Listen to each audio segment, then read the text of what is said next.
This is the Adulting with ADHD podcast, self-empowerment for people with ADHD.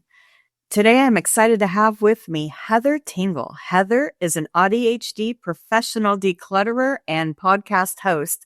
Welcome to the show, Heather. Thank you. To start, can you introduce yourself and share how you became an ADHD professional declutterer? So my name's Heather Tingle and I'm the founder of Untangled by Tingle. And I work predominantly with autistic and ADHD clients to help them declutter their homes so that they've got a safe space to decompress from the outside world. Because let's face it, the outside world is hard enough without having to battle your home as well. And I got into this about 10 years ago. I took a year to declutter my home. And as I went through the process, I was telling friends and family and colleagues. I worked in a shop and some of my clients would come in, customers would come in and they'd say, "Oh, I was thinking about you and what do I do about this thing? What do I do about that thing?" And obviously it was an absolute hyper-focus mode going in and telling them all about it. And then I found out that you could do it as a job, and it was a whole different world waiting for me, where I think this is where I'm meant to be, because I think so many declutterers and organisers are automatically tidy people and haven't lived in messy homes. And I'm coming from the other end, where I'm used to living in chaos and confusion and flawed robes. And so I think it was, there's a space for me in this world and this is what I should be doing. That is so neat. I hear that a lot. And I hear a lot about the people appreciating it coming from the peer level and not looking down level, like we're in it together kind of thing. That's so cool. Yeah. So when we talk about dopamine, what does leveraging dopamine look like when you're trying to tackle clutter in a neurodivergent home? I think the main thing is to be able to see your progress, to be able to say, yes, I finished, because we're very good at starting, but finishing is really hard. So I think making it bite-sized, small enough to actually get to the end automatically without effort, to make it fun. But if you can have a deadline, which is immovable, that always helps. So you hit it and feel good about it. Using your emotions, not your logic, because you will discover things as you declutter that you think, "Oh, I forgot I got that." And you can go down this whole world of unearthing all these wonderful things. And if you realise that traditional logic would say keep them, if you haven't used them in a year, for example, let them go. My logic is actually, if you love it, you keep it and you get rid of everything else, and then you will see it every day and you will enjoy it every day.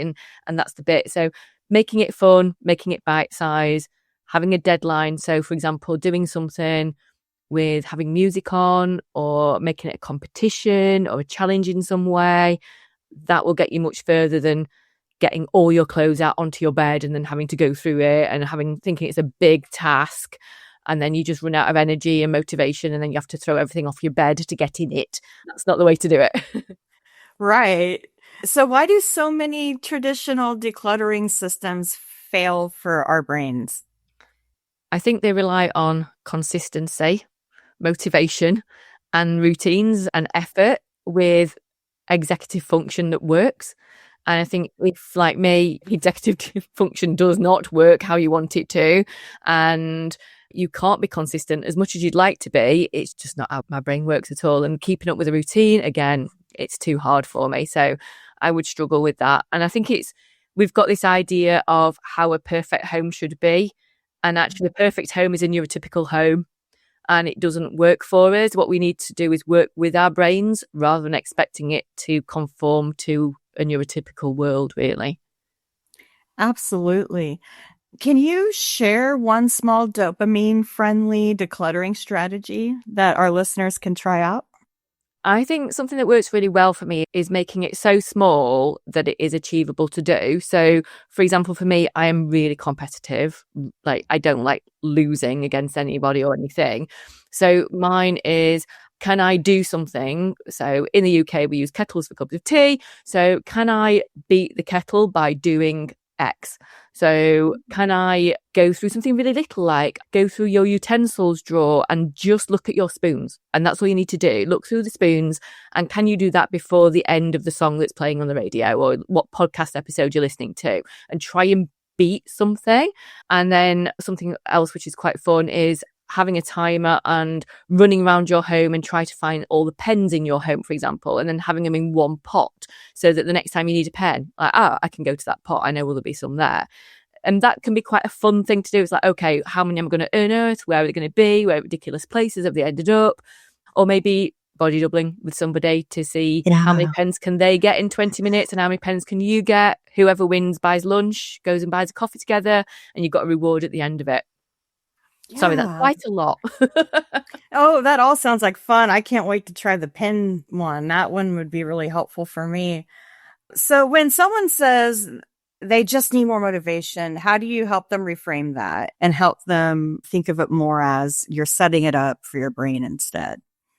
I think it's to recognize that motivation only comes after doing, once you've started. So I think having it as a side quest, not the main task. So if you've got something that you're putting off, having a list of side quests that are kind of fun, that are still productive. So if you've got a deadline on something with work, for example, have a couple of little 15-minute side quests, like finding the pens or going through your underwear drawer or whatever it might be. And then you'll get those done instead of the thing that you're putting off. And the thing that you're putting off, you're always going to get done because you've got that deadline with work or whatever. And I think using it that way, really. And once you've started, it's easy to keep going. So what is that minimum first step? Usually it is just walking into the room where you got to do the work, or just opening your laptop, or just opening the drawer where the thing is. And just committing to that little first thing, because once you're there and you've opened that drawer, you'll probably carry on do it. So don't wait for the motivation. Just do that first step first. Right. Absolutely. So tell us about your podcast. Tell us where listeners can find you and keep up with what you're doing. And tell us what you've been working on lately, what you're up to. So probably the easiest way to find out what I do and how I do it is to listen to my podcast, which is Decluttering Untangled. If you search for Decluttering Untangled, you would find me. And I have a free Facebook group as well, which is Untangled by Tingle, Declutter Community. And at the moment, I am actually doing a really lovely WhatsApp group with some clients where we are doing one thing every day.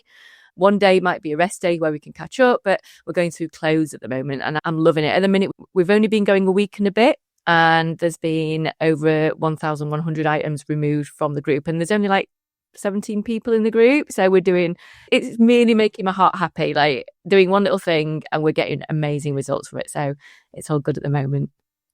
And I love how you guys are like tracking it. That's fun. I'm tracking it so they don't have to. Luckily, my brain is all right just about tracking for other people. If I was doing it for myself, I wouldn't be able to do it. So that they can get that motivation of, you have let go of 120 items in the past couple of days. Like, how amazing. And also building in the exit plans so they don't just have this big bag of stuff that's meant to leave.